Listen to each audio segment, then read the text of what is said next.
Pernah nggak sih kalian nemuin nasihat yang benar-benar mengubah hidup, tapi di tempat yang sama sekali nggak terduga? Nah, hari ini kita bakal ngebongkar isi sepucuk surat yang ditemuin secara nggak sengaja. Dan ini bukan surat biasa loh, ini tuh kayak warisan kebijaksanaan, isinya pelajaran hidup yang nggak akan lekang oleh waktu. Coba deh bayangin, seorang anak muda lagi beres-beres barang peninggalan kakeknya. Tiba-tiba dia nemuin sebuah amplop merah. Ini bukan sekedar kertas, tapi kayak kapsul waktu dari orang yang dia sayang banget. Dan penemuan inilah yang bahkan mengubah cara dia mandang hidup selamanya. Nah, ini nih yang bikin surat ini jadi begitu personal. Tulisan tangan si kakek ditujukan khusus buat cucunya. 3 kata sederhana ini langsung nyambungin masa lalu sama masa kini. Bikin kita jadi penasaran kan, pesan berharga apa ya yang ada di dalamnya? Ternyata, surat ini adalah jawaban dari pertanyaan yang pernah diajuin si cucu bertahun-tahun yang lalu. Sebuah pertanyaan yang mungkin, kita semua juga pernah tanyain ke diri sendiri. Gimana caranya biar tetap semangat padahal rasanya udah capek banget berjuang? Yuk kita cari tahu jawaban si kakek. Oke, pelajaran pertama dari sang kakek dimulai dengan sebuah kalimat yang simpel tapi dalam banget. Ini bukan soal nyari rahasia besar atau apa, tapi lebih ke soal mengubah cara kita melihat dunia. Intinya tuh di sini. Menurut kakeknya, semangat hidup itu bukan sesuatu yang harus dicari-cari di luar sana. Sumbernya itu ada di dalam diri kita sendiri. Semuanya berawal dari gimana kita memilih untuk melihat dunia setiap hari.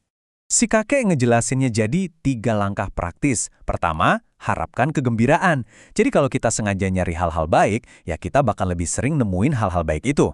Kedua, sambut tantangan. Jangan lihat kesulitan sebagai musuh, tapi sebagai kesempatan buat jadi lebih bijak dan kuat. Dan yang terakhir, hargai kesalahan. Setiap salah itu ada pelajarannya. Intinya, ini semua soal pilihan sadar yang kita buat setiap saat.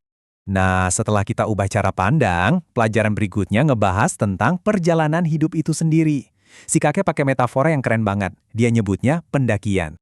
Ini metafora yang jenius banget loh. Soalnya, banyak dari kita mikir hidup itu tujuannya cuma satu, habis itu selesai. Tapi kata si kakek, hidup itu serangkaian puncak.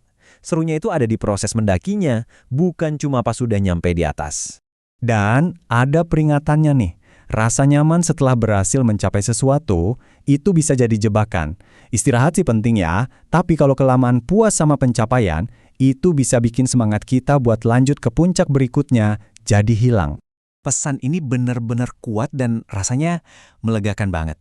Jangan biarin keberhasilan atau kegagalan di masa lalu nahan langkah kita.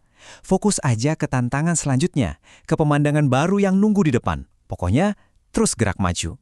Oke, jadi kalau hidup itu sebuah pendakian, apa aja nih yang kita bawa di dalam ransel kita?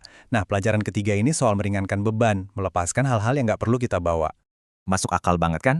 Kalau kita naik gunung beneran, pasti kita cuma bawa barang yang penting-penting aja. Sama halnya kayak pendakian hidup. Beban emosional itu cuma bakal bikin kita lambat dan capek di jalan. Dan si kakek ini spesifik banget soal beban apa aja yang harus kita tinggalin.